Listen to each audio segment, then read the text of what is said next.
sa YouTube. Andun yan sigurado sa KBS.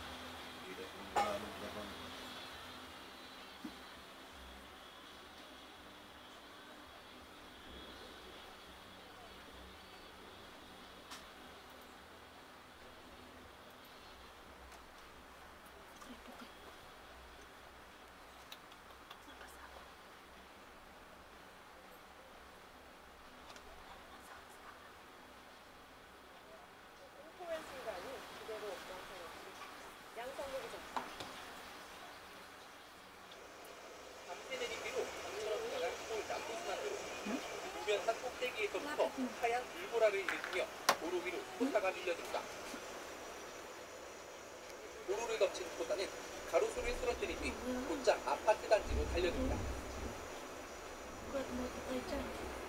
같은 시각 다른 동에서 지켜본 우면산입니다. 정상에서 시작된 산사태가 마치 폭포처럼 도로로 쏟아집니다. 어마어마한 풍사에 지켜보던 가족들도 혼비백산합니다. 8시쯤에 자고 있었거든요. 소리가 막 그냥 천둥 번개가 심하게 치면서 오지근하면서 거의 천장이 흔들리는 그냥 너무 무서운 소리였어요. 하다가 같이 올라가는데 생명의 위험을 느끼고 토사와 함께 끌려온 나무들은 아파트 저층부 거실에 처박혔습니다. 산사태로 쏟아진 토사는 도로와 아파트를 지나 건물 뒤편 이곳 주차장까지 밀려들었습니다. 산사태는 반대편에서도 일어나 남태령 전원마을 역시 순식간에 빗물과 흙으로 뒤범벅이는 채 아수라장으로 변했습니다. 하룻밤 폭우가 일으킨 가공할 위력의 산사태는 한순간에 주민 10여 명의 목숨을 앗아갔습니다. KBS 뉴스 양서모입니다. 네, 서울의 중심부라는 말이 무색할 정도로 광화문과 강남 일대는 이번 폭우에 또다시 물바다가 됐습니다.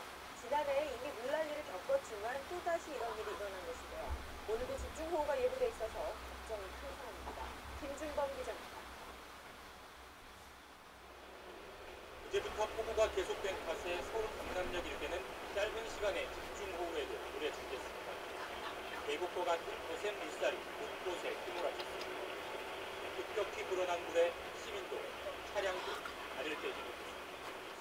지하철도가 물로 다 찼습니까?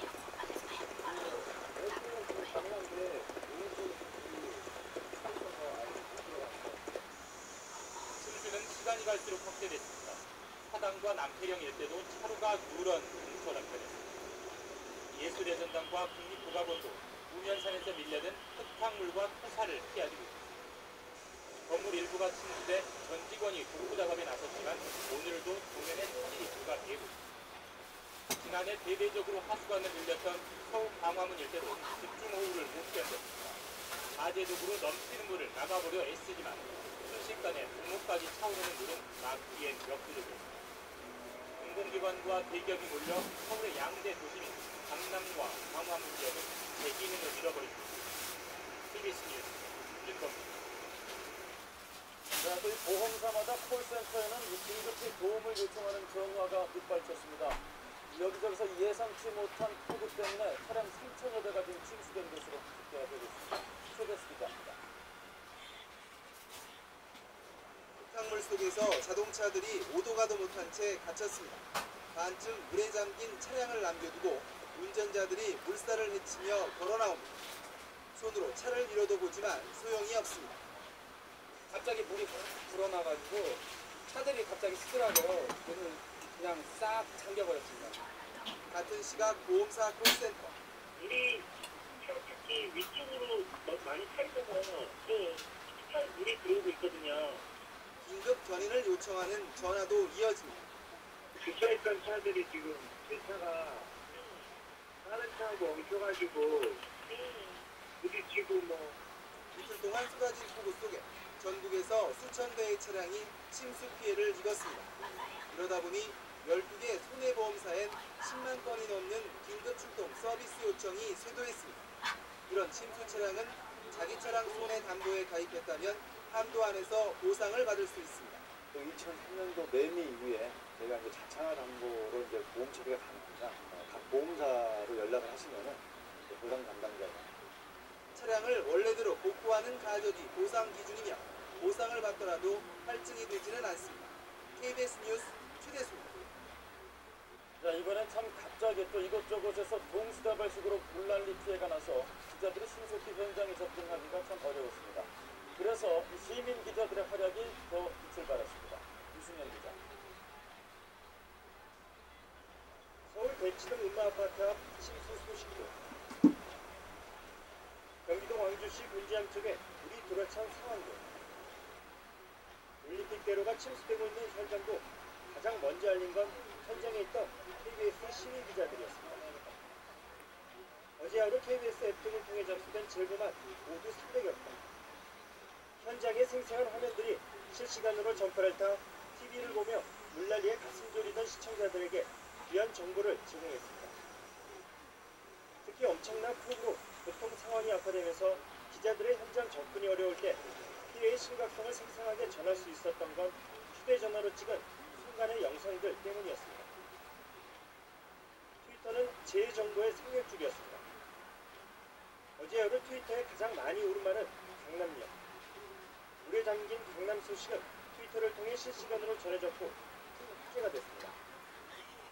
동영상에 지도까지 곁들인 물난리 난 지역의 정보, 그리고 중앙재난안전대책본부의 교통 안내도 트위터를 통해 퍼져나가면서 힘을 발휘했습니다. 개인 미디어 시대. 내가 전한 하나의 소식이 많은 사람들의 큰 도움이 된 하루였습니다. KBS 뉴스 유승현입니다. 울릉도를 찾겠다고 하는 일본 자민당 의원 4명에 대해서 우리 정부가 입국을 원천 봉쇄하겠다고 밝혔습니다. 하지만 일본 의원들은 방문 계획을 강행하겠다는 뜻을 밝혔습니다. 서지영 기자입니다. 일본 자민당 5위 의원 4명의 울릉도 방문 계획을 정부가 원천 봉쇄하기로 방침을 정했습니다. 방문 계획을 철회시키기 위한 외교적 노력을 기울이되 끝내 방문을 강행할 경우 입국 자체를 막겠다는 겁니다. 가장 큰 이유로는 신변 안전상 우려를 내세웠습니다. 시민사회단체들의 강한 반발 기류를 감안할 때 적잖은 물리적 충돌이 예상되는 상황. 이명박 대통령도 신변 안전상 우려가 있다는 점을 일본 정부에 전달할 것을 지시했습니다. 이에 따라 정부는 다양한 외교적 경로를 통해 사진 철회를 유도한다는 방침입니다.